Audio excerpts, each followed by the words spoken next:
ॐ अथ श्री शनि अष्टोत्तर शतनामावली। ॐ शनैश्चराय नमः। ॐ शान्ताय नमः। ॐ सर्वाभीष्टप्रदायिने नमः। ॐ शरण्याय नमः। ॐ वरेण्याय नमः। ॐ सर्वेशाय नमः। ॐ सौम्याय नमः। ॐ सुरवन्द्याय नमः। ॐ सुरलोकविहारिणे नमः। ॐ सुखासनोपविष्टाय नमः। ॐ सुन्दराय नमः। ॐ घनाय नमः। ॐ घनरूपाय नमः। ॐ घनाभरणधारिणे नमः। ॐ घनसारविलेपाय नमः। ॐ खद्योताय नमः। ॐ मन्दाय नमः। ॐ मन्दचेष्टाय नमः। ॐ महनीयगुणात्मने नमः। ॐ मर्त्यपावनपदाय नमः। ॐ महेशाय नमः। ॐ छायापुत्राय नमः। ॐ सर्वाय नमः। ॐ शततूणीरधारिणे नमः। ॐ चरस्थिरस्वभावाय नमः। ॐ अचञ्चलाय नमः। ॐ नीलवर्णाय नमः। ॐ नित्याय नमः। ॐ नीलाञ्जननिभाय नमः। ॐ नीलाम्बरविभूषणाय नमः। ॐ निश्चलाय नमः। ॐ वेद्याय नमः। ॐ विधिरूपाय नमः। ॐ विरोधाधारभूमये नमः। ॐ भेदास्पदस्वभावाय नमः। ॐ वज्रदेहाय नमः। ॐ वीराय नमः। ॐ वीतरोगभयाय नमः। ॐ विपत्परम्परेशाय नमः। ॐ विश्ववन्द्याय नमः। ॐ गृध्नवाहाय नमः। ॐ गूढाय नमः। ॐ कूर्माङ्गाय नमः। ॐ कुरूपिणे नमः। ॐ कुत्सिताय नमः। ॐ गुणाढ्याय नमः। ॐ गोचराय नमः। ॐ अविद्यामूलनाशाय नमः। ॐ विद्यास्वरूपिणे नमः। ॐ आयुष्यकारणाय नमः। ॐ आपदुद्धर्त्रे नमः। ॐ विष्णुभक्ताय नमः। ॐ वशिने नमः। ॐ विविधागमवेदिने नमः। ॐ विधिस्तुत्याय नमः। ॐ वन्द्याय नमः। ॐ विरूपाक्षाय नमः। ॐ वरिष्ठाय नमः। ॐ गरिष्ठाय नमः। ॐ वज्राङ्कुशधराय नमः। ॐ वरदाभयहस्ताय नमः। ॐ वामनाय नमः। ॐ ज्येष्ठापत्नीसमेताय नमः। ॐ श्रेष्ठाय नमः। ॐ मितभाषिणे नमः। ॐ कष्टौघनाशकर्त्रे नमः। ॐ पुष्टिदाय नमः। ॐ स्तुत्याय नमः। ॐ स्तोत्रगम्याय नमः। ॐ भक्तिवश्याय नमः। ॐ भानवे नमः। ॐ भानुपुत्राय नमः। ॐ भव्याय नमः। ॐ पावनाय नमः। ॐ धनुर्मण्डलसंस्थाय नमः। ॐ धनदाय नमः। ॐ धनुष्मते नमः। ॐ तनुप्रकाशदेहाय नमः। ॐ तामसाय नमः। ॐ अशेषजनवन्द्याय नमः। ॐ विशेषफलदायिने नमः। ॐ वशीकृतजनेशाय नमः। ॐ पशूनां पतये नमः। ॐ खेचराय नमः। ॐ खगेशाय नमः। ॐ घननीलाम्बराय नमः। ॐ काठिन्यमानसाय नमः। ॐ आर्यगणस्तुत्याय नमः। ॐ नीलक्षत्राय नमः। ॐ नित्याय नमः। ॐ निर्गुणाय नमः। ॐ गुणात्मने नमः। ॐ निरामयाय नमः। ॐ निन्द्याय नमः। ॐ वन्दनीयाय नमः। ॐ धीराय नमः। ॐ दीनार्तिहरणाय नमः। ॐ दैत्यनाशकराय नमः। ॐ आर्यजनगण्याय नमः। ॐ क्रूराय नमः। ॐ क्रूरचेष्टाय नमः। ॐ कामक्रोधकराय नमः। ॐ कलत्रपुत्रशत्रुत्वकारणाय नमः। ॐ परितोषितभक्ताय नमः। ॐ परभीतिहराय नमः। ॐ भक्तसङ्घमनोभीष्टफलदाय नमः। ॐ शनैश्चराय नमः। ॐ शान्ताय नमः। ॐ सर्वाभीष्टप्रदायिने नमः। ॐ शरण्याय नमः। ॐ वरेण्याय नमः। ॐ सर्वेशाय नमः। ॐ सौम्याय नमः। ॐ सुरवन्द्याय नमः। ॐ सुरलोकविहारिणे नमः। ॐ सुखासनोपविष्टाय नमः। ॐ सुन्दराय नमः। ॐ घनाय नमः। ॐ घनरूपाय नमः। ॐ घनाभरणधारिणे नमः। ॐ घनसारविलेपाय नमः। ॐ खद्योताय नमः। ॐ मन्दाय नमः। ॐ मन्दचेष्टाय नमः। ॐ महनीयगुणात्मने नमः। ॐ मर्त्यपावनपदाय नमः। ॐ महेशाय नमः। ॐ छायापुत्राय नमः। ॐ सर्वाय नमः। ॐ सततूणीरधारिणे नमः। ॐ चरस्थिरस्वभावाय नमः। ॐ अचञ्चलाय नमः। ॐ नीलवर्णाय नमः। ॐ नित्याय नमः। ॐ नीलाञ्जननिभाय नमः। ॐ नीलाम्बरविभूषणाय नमः। ॐ निश्चलाय नमः। ॐ वेद्याय नमः। ॐ विधिरूपाय नमः। ॐ विरोधाधारभूमये नमः। ॐ भेदास्पदस्वभावाय नमः। ॐ वज्रदेहाय नमः। ॐ वीराय नमः। ॐ वीतरोगभयाय नमः। ॐ विपत्परम्परेशाय नमः। ॐ विश्ववन्द्याय नमः। ॐ गृध्नवाहाय नमः। ॐ गूढाय नमः। ॐ कूर्माङ्गाय नमः। ॐ कुरूपिणे नमः। ॐ कुत्सिताय नमः।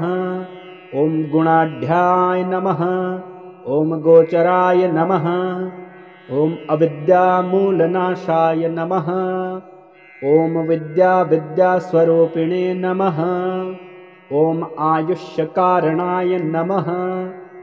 ॐ आपदुद्धर्त्रे नमः। ॐ विष्णुभक्ताय नमः।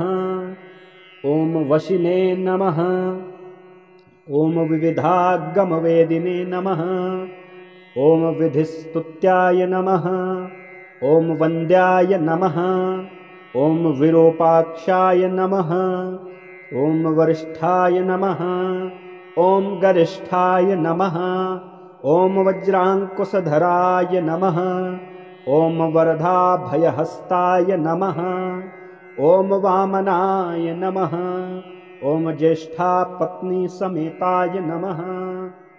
ॐ श्रेष्ठाय नमः। ॐ मितभाषिणे नमः। ॐ कष्टौघनाशकर्त्रे नमः। ॐ पुष्टिदाय नमः। ॐ स्तुत्याय नमः। ॐ स्तोत्रगम्याय नमः। ॐ भक्तिवश्याय नमः। ॐ भानवे नमः। ॐ भानुपुत्राय नमः। ॐ भव्याय नमः। ॐ पावनाय नमः। ॐ धनुर्मण्डलसंस्थाय नमः। ॐ धनदाय नमः। ॐ धनुष्मते नमः। ॐ तनुप्रकाशदेहाय नमः। ॐ तामसाय नमः। ॐ अशेषजनवन्द्याय नमः। ॐ विशेषफलदायिने नमः। ॐ वशीकृतजनेशाय नमः। ॐ पशूनां पतये नमः। ॐ खेचराय नमः। ॐ खगेशाय नमः। ॐ घननीलाम्बराय नमः। ॐ काठिन्यमानसाय नमः। ॐ आर्यगणस्तुत्याय नमः। ॐ नीलच्छत्राय नमः। ॐ नित्याय नमः। ॐ निर्गुणाय नमः। ॐ गुणात्मने नमः। ॐ निरामयाय नमः। ॐ निन्द्याय नमः। ॐ वन्दनीयाय नमः। ॐ धीराय नमः। ॐ दीनार्तिहरणाय नमः। ॐ दैत्यनाशकराय नमः। ॐ आर्यजनगण्याय नमः। ॐ क्रूराय नमः। ॐ क्रूरचेष्टाय नमः। ॐ कामक्रोधकराय नमः। ॐ कलत्रपुत्रशत्रुत्वकारणाय नमः। ॐ परितोषितभक्ताय नमः। ॐ परभीतिहराय नमः। ॐ भक्तसङ्घमनोभीष्टफलदाय नमः। ॐ शनैश्चराय नमः। ॐ शान्ताय नमः। ॐ सर्वाभीष्टप्रदायिने नमः। ॐ शरण्याय नमः। ॐ वरेण्याय नमः। ॐ सर्वेशाय नमः। ॐ सौम्याय नमः। ॐ सुरवन्द्याय नमः। ॐ सुरलोकविहारिणे नमः। ॐ सुखासनोपविष्टाय नमः। ॐ सुन्दराय नमः। ॐ घनाय नमः। ॐ घनरूपाय नमः। ॐ घनाभरणधारिणे नमः।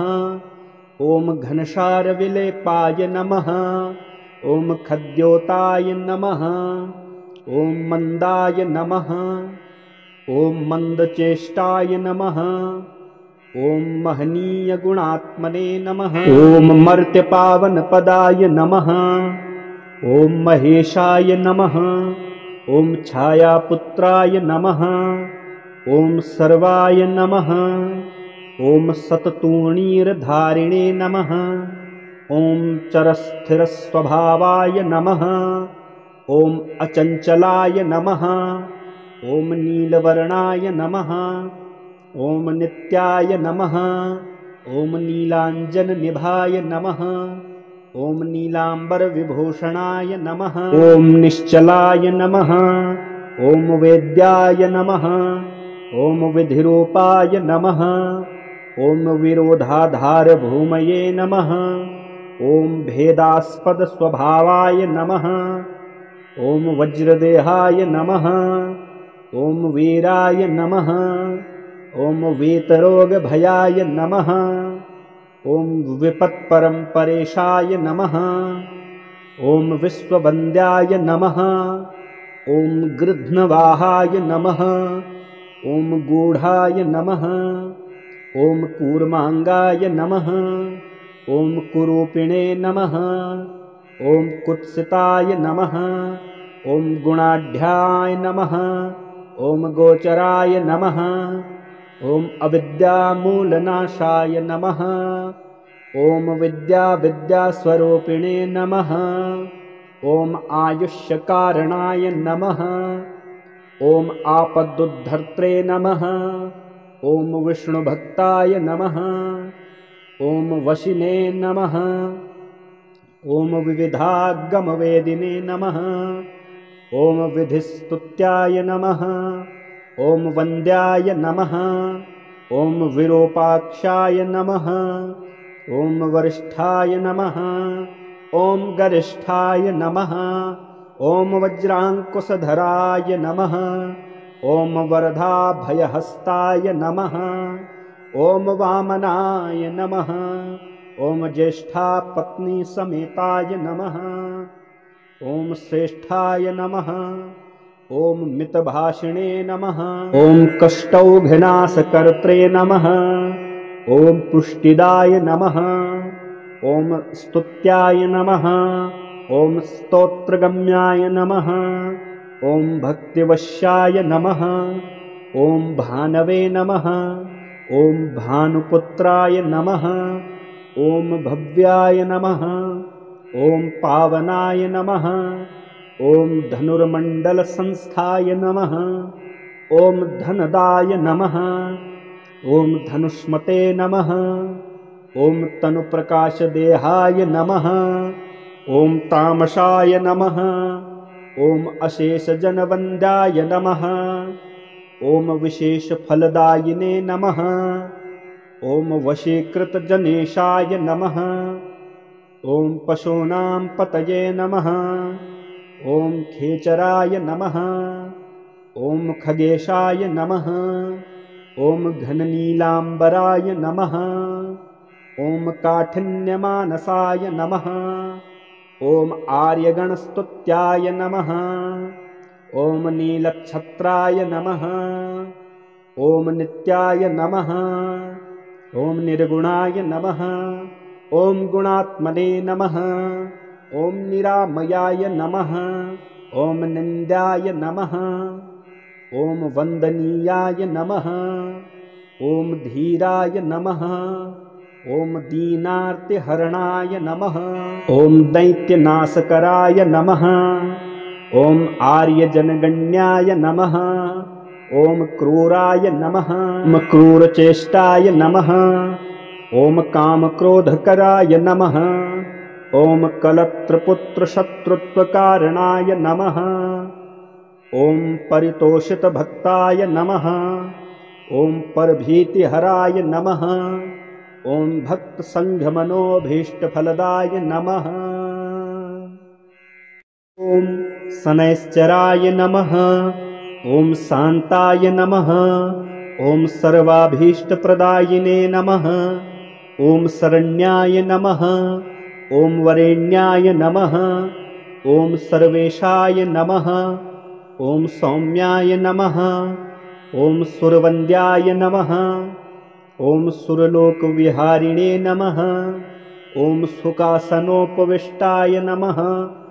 ॐ सुन्दराय नमः। ॐ घनाय नमः। ॐ घनरूपाय नमः।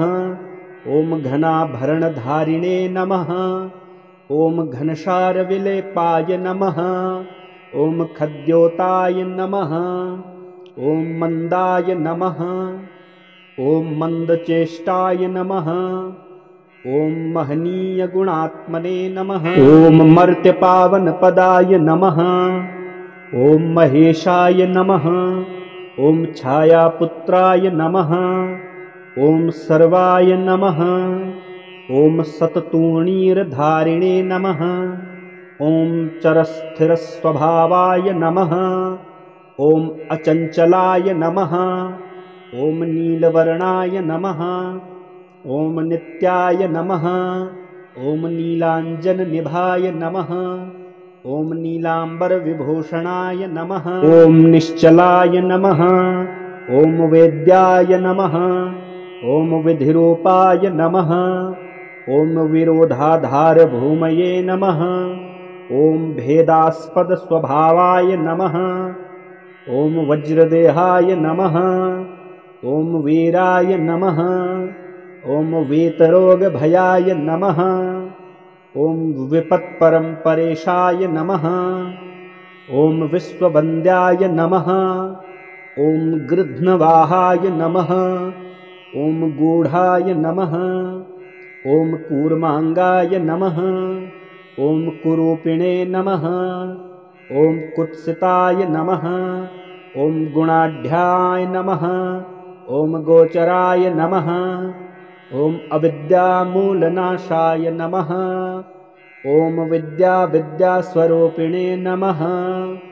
ॐ आयुष्यकारणाय नमः। ॐ आपदुद्धर्त्रे नमः। ॐ विष्णुभक्ताय नमः। ॐ वशिने नमः। ॐ विविधागमवेदिने नमः। ॐ विधिस्तुत्याय नमः। ॐ वन्द्याय नमः। ॐ विरूपाक्षाय नमः। ॐ वरिष्ठाय नमः। ॐ गरिष्ठाय नमः। ॐ वज्राङ्कुशधराय नमः।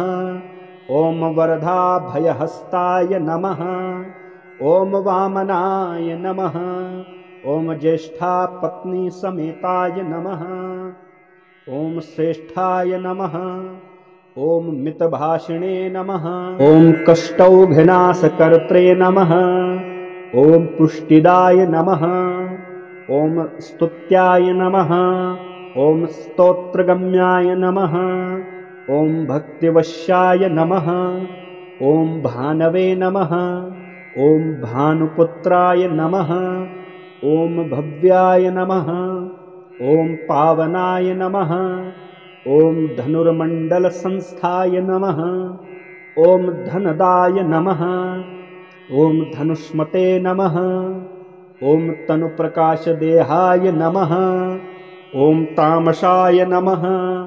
ॐ अशेषजनवन्द्याय नमः। ॐ विशेषफलदायिने नमः।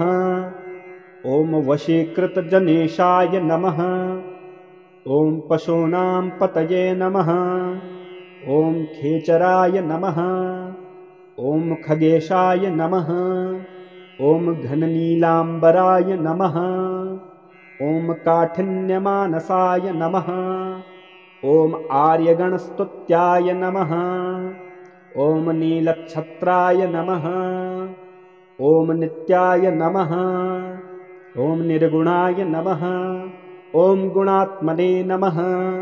ॐ निरामयाय नमः। ॐ निन्द्याय नमः। ॐ वन्दनीयाय नमः। ॐ धीराय नमः।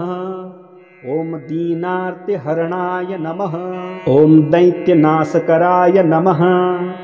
ॐ आर्यजनगण्याय नमः। ॐ क्रूराय नमः। ॐ क्रूरचेष्टाय नमः। ॐ कामक्रोधकराय नमः। ॐ कलत्रपुत्रशत्रुत्वकारणाय नमः। ॐ परितोषितभक्ताय नमः। ॐ परभीतिहराय नमः। ॐ भक्तसङ्घमनोभीष्टफलदाय नमः।